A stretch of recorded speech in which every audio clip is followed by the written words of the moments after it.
It had everything. Two of the biggest action stars of the 80s, a massive budget, and a studio banking on another blockbuster.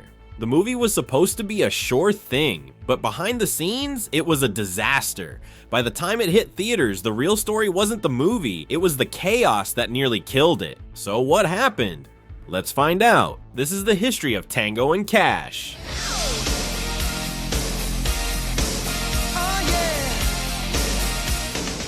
By the late 80s, the buddy cop genre was a goldmine. Films like 48 Hours and Lethal Weapon had cemented the formula. Two mismatched lawmen, a mix of high-octane action and comedy, and plenty of wisecracks between the explosions. The project initially took shape under the working title The Setup and was based on a script by Randy Feldman. Feldman was not a major name at the time, but his concept was enticing enough to get the attention of two major producers, John Peters and Peter Guber. The film's story was relatively straightforward. Two rival cops, framed for a crime they didn't commit, forced to work together to clear their names and take down the criminal mastermind behind it all. With the story in place, it was time to find the stars. By 1989, Stallone was already an icon. He had defined the decade with Rocky, Rambo, and a string of high-profile action films that solidified his larger-than-life persona. But Tango and Cash offered him something slightly different. Ray Tango was a sharp-dressed, refined detective, one who dabbled in stock trading between gunfights. He was a far cry from John Rambo or Cobra's Marion Cobretti. Stallone saw the potential to step out of his typical role while still delivering the action his fans expected.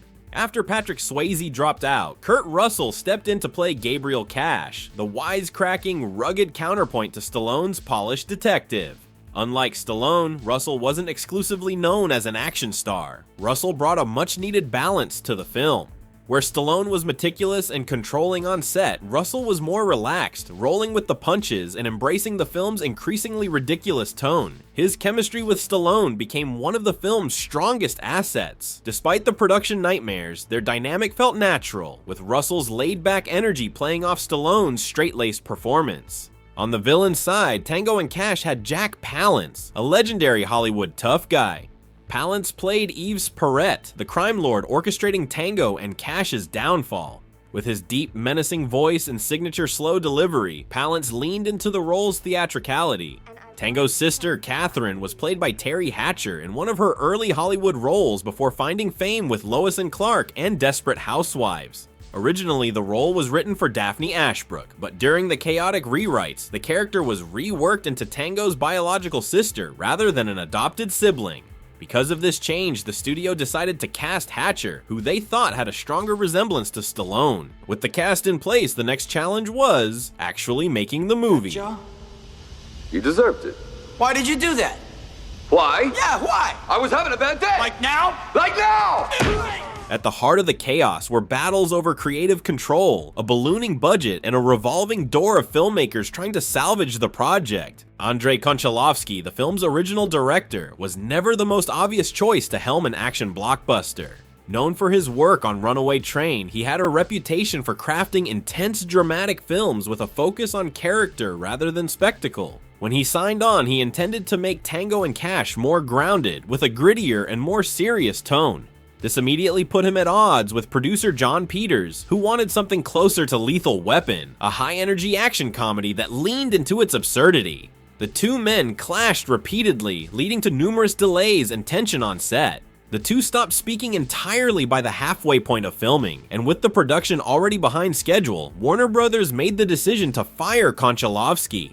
But removing the director didn't magically fix the problems, it made things worse. The studio eventually hired Albert Minoli, best known for Purple Rain, to officially take over. His arrival signaled a major tonal shift, and as a result, large portions of the movie had to be rewritten and reshot to match the new vision.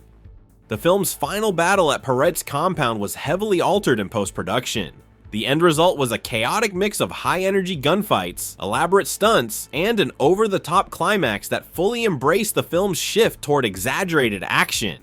One of the biggest casualties of the rewrites was Jack Palance's character. Initially, he had a much larger role, with more screen time and a greater presence throughout the film. But as the script evolved, many of his scenes were cut. Palance later joked in an interview that he barely saw Stallone during filming, despite playing the primary antagonist. With the production spiraling out of control, Stallone stepped in to assert even more influence over the project. He had already fired Barry Sonnenfeld, the film's original cinematographer, after only a week, replacing him with Donald E. Thorin, who had previously worked with him on Lock Up. Now, with the film teetering on the edge of disaster, Stallone took a much larger role in shaping the script and working alongside Magnoli to ensure that Tango and Cash fit within his action-heavy vision. By the end of the shoot, Stallone was functioning as an unofficial producer, writer, and co-director, making critical creative decisions on set. Even when principal photography finally wrapped, the nightmare wasn't over. The studio brought in editor Stuart Baird, a well-known film doctor who had worked on Lethal Weapon, to re-edit Tango and Cash from the ground up. His job was to salvage what he could and make the film as cohesive as possible, but even he had to work within the constraints of last-minute reshoots and a constantly shifting vision. You know Captain Dynaball here? Yes! Yes! I loved you in Conan the Barbarian! As if the chaotic production wasn't enough, Tango and Cash also saw several on-set accidents. During one scene, an SUV fire spiraled out of control, trapping Sylvester Stallone and Kurt Russell in a dangerous cross-draft. Though they managed to contain the blaze, Stallone got too close, singeing his hair and narrowly avoiding serious injury. Other mishaps included a stunt driver sustaining minor injuries in a high-speed chase, and a mistimed explosion at Perret's compound, which sent debris dangerously close to the crew. Even a simple shower scene caused unexpected delays due to water pressure issues. After months of chaos, Tango and Cash finally hit theaters on December 22, 1989. The film had endured one of the most troubled productions of the decade, but Warner Bros. Remained hopeful that it would still deliver at the box office. The timing of the release, however, put the film in direct competition with Steven Spielberg's Always, a romantic fantasy starring Richard Dreyfuss and Holly Hunter. While Always was aimed at a very different audience, the presence of Spielberg's name meant Tango and Cash wasn't the only high-profile film opening that weekend.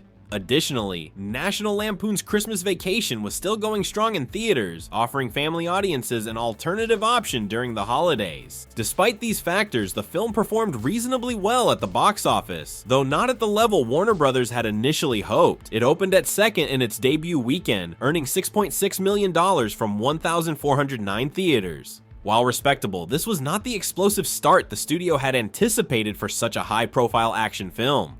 Over the following weeks, the film continued to perform steadily, helped by Stallone and Russell's star power. By the end of its theatrical run, Tango and Cash had grossed $63.4 million domestically, with a worldwide total of over $120 million.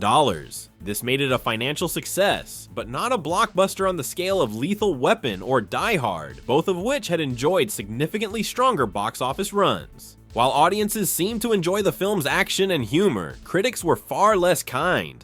The consensus among critics was that the film was a disorganized mess, with some reviews calling it brutally violent and punishingly dull. Others criticized its incoherent tone, noting that it seemed unsure whether it wanted to be a serious action movie or a self-aware parody. The New York Times dismissed the film's plot as derivative and uninspired, while the Los Angeles Times labeled it a waste of talent and energy on all levels. The Chicago Tribune speculated that the movie might have been intended as a satire of American action films, given how absurdly exaggerated many of the set pieces were. Adding to the film's notoriety, it received 3 Golden Raspberry nominations, including Worst Actor Sylvester Stallone, Worst Supporting Actress Kurt Russell in Drag, and Worst Screenplay.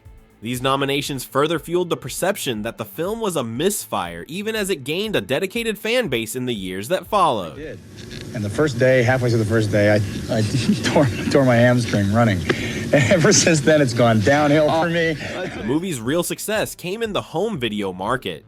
The late 80s and early 90s were the golden era of VHS, and action films thrived in rental stores. By the mid-90s, it became a cable TV staple, airing frequently on action-focused networks. Warner Bros. Later released it on DVD, followed by a Blu-ray upgrade in the late 2000s. Over the years, talk of a sequel has surfaced. In 2019, Stallone pitched the idea of a sequel to Kurt Russell, but Russell dismissed it. Ultimately, Tango and Cash has endured not because it was a masterpiece, but because it was wild, ridiculous, and fun. It's the kind of movie that defies conventional criticism. It's too messy to be called great, but too entertaining to be forgotten. More than 3 decades after its release, it remains a prime example of 1980s Hollywood excess, a film that exists in its own world of high-octane action, improbable stunts, and endless one-liners. Thanks for watching, and don't forget to subscribe for more awesome content!